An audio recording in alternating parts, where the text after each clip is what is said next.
여러분, 신은 한 분인데 어떻게 성부, 성자, 성령 이렇게 셋일 수가 있을까요? 이 거대한 질문이 지금으로부터 무려 1600년 전 아우구스티누스라는 한 천재의 평생을 사로잡았습니다. 오늘 그의 엄청난 지적 탐험을 함께 따라가 보겠습니다. 모든 것의 시작은 바로 이 질문입니다. 하나이면서 동시에 셋이다? 이게 그냥 말장난 같으세요? 아니요. 이건 기독교 신학의 가장 심오하고도 핵심적인 미스터리였고 수많은 천재들을 잠 못 이루게 한 위대한 역설이었죠. 그냥 그런가 보다 하고 믿고 넘어갈 수 있는 문제가 아니었던 거예요. 우리의 이성을 뒤흔드는 거대한 수수께끼였죠. 그리고 아우구스티누스는 이 미스터리를 피하는 대신에 정면으로 부딪혀 보기로 마음먹습니다. 20년, 네, 무려 20년입니다. 한번 상상해 보세요. 한 사람이 인생에서 가장 빛나는 시기를 통째로 이 질문 하나에 다 바친 겁니다. 그 집요하고도 위대한 여정의 결과물이 바로 이 책, 삼위일체론이죠. 자, 그럼 이 거대한 퍼즐을 풀기 위해서 아우구스티누스는 어디서부터 시작했을까요? 뜬구름 잡는 얘기부터 한 게 아니고요. 아주 단단한 바닥부터 다지기 시작합니다. 바로 성경이라는 견고한 토대 위에 자신의 논리를 세우기 시작한 거죠. 여기서 그의 접근법이 진짜 영리합니다. 성경에 흩어져 있는 구절들을 하나하나 퍼즐 조각처럼 맞춰서 뭘 증명해내냐면 성자도 성령도 성부와 똑같은 완전한 하나님이다 라는 걸 보여준 거죠. 이건 당시에 예수는 신보다도 낮은 존재라고 주장했던 아리우스주의에 날리는 아주 통쾌한 카운터펀치였습니다. 자, 성경을 통해 무엇인지는 밝혔어요. 근데 여전히 남는 질문이 있죠. 그래서 그게 어떻게 가능한데? 이 어떻게를 설명하기 위해서 그는 새로운 도구가 필요하다는 걸 깨닫습니다.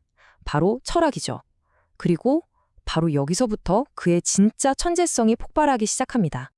그가 꺼내든 첫 번째 개념이 바로 본줄입니다. 아주 간단하게 말해서 하나님은 무엇인가에 대한 대답이에요. 컴퓨터로 치면 성부, 성자, 성령 모두가 똑같이 사용하는 단 하나의 신적인 운영체제, OS 같은 거라고 생각하시면 이해가 쉬울 거예요. 그리고 바로 다음에 결정적인 한 수가 나옵니다. 본질로는 하나지만 관계로는 셋이라는 이 놀라운 아이디어죠. 이게 무슨 말이냐면요. 자, 보세요. 하나님이 뭐예요? 라고 물으면 대답은 하나, 바로 신적인 본질입니다. 그런데 하나님은 누구세요? 라고 물으면 대답은 셋으로 나뉘는 겁니다. 아버지가 있고 아들이 있고 그리고 그 둘 사이의 관계인 성령이 있는 것처럼요. 그러니까 핵심은 이거예요. 정말 중요한데 성부, 성자, 성령은 뭐랄까 등급이 다르거나 종류가 다른 존재가 아니라는 겁니다. 오직 서로와의 관계 안에서만 그 정체성이 드러나는 거죠. 아버지는 아들과의 관계 속에서 아버지이고 아들은 아버지와의 관계 속에서 아들인 것처럼요. 와, 정말 기가 막힌 통찰 아닌가요? 자, 이제부터가 이 이야기의 클라이맥스입니다. 지금까지 설명한 게 사실 엄청 어렵고 추상적이잖아요? 아우구스티누스도 그걸 알았어요. 그래서 이걸 어떻게든 우리가 이해할 수 있게 손에 잡히는 걸로 보여주고 싶었던 거죠. 그래서 신의 모습을 비춰볼 수 있는 거울, 완벽한 유비를 찾아 나섭니다. 그런데 그가 거울을 찾은 곳이 무슨 우주 저 멀리가 아니었어요.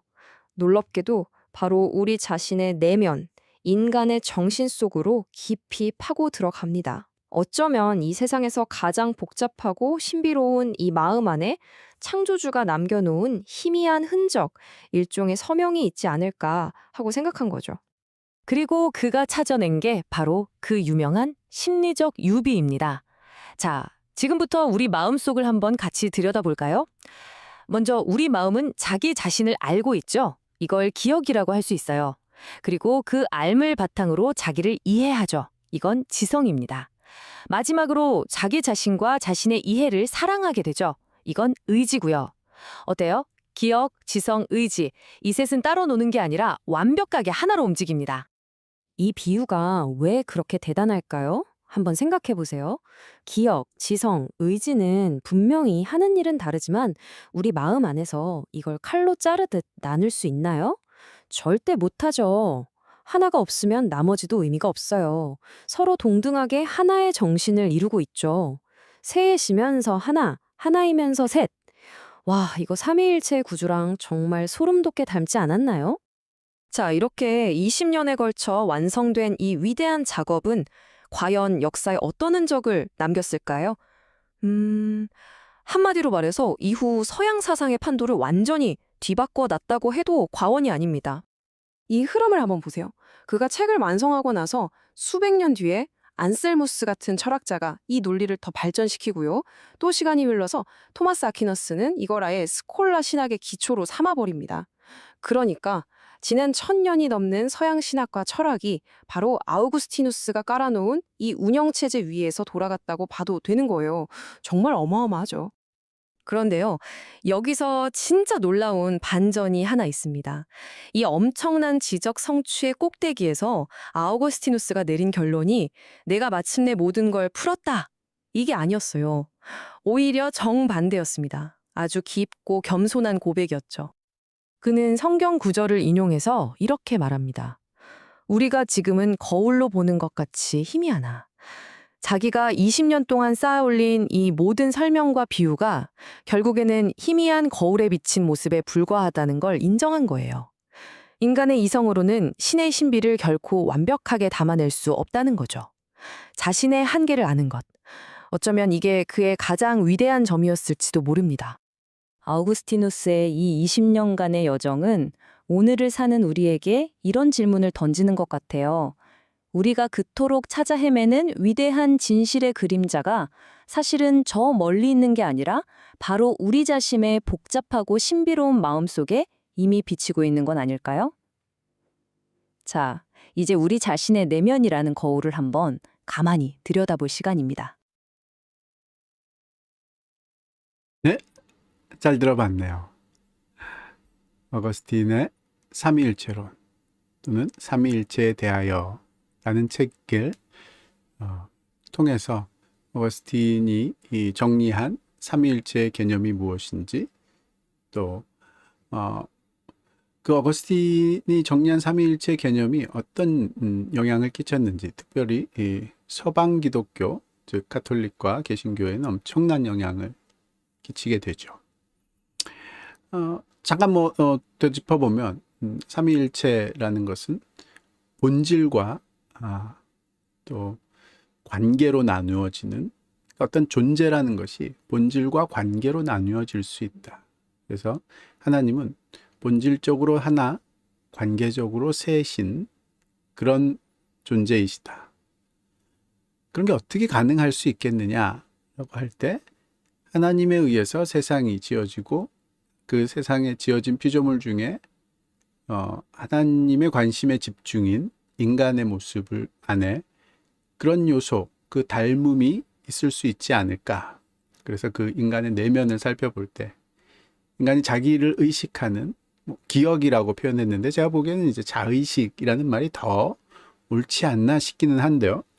그러니까 자기를 의식하는 그 자의식 그리고 무언가를 이해하는 이성 그리고 사랑하고 의지적으로 선택하는 그 의지 이런 기억과 이해와 의지라는 것이 분명히 다른 역할을 하는 요소이지만 나라는 존재라는 하나 안에 완전히 본질적으로 나라는 존재로 하나로 존재하는 그런 모습이 인간의 아주 핵심적인 그런 본질임을 볼 때 그런 요소가 인간이 이렇게 지어진 요소가 하나님이 삼위일체신 그 모습의 반영이지 않나 이렇게 생각을 한 거죠.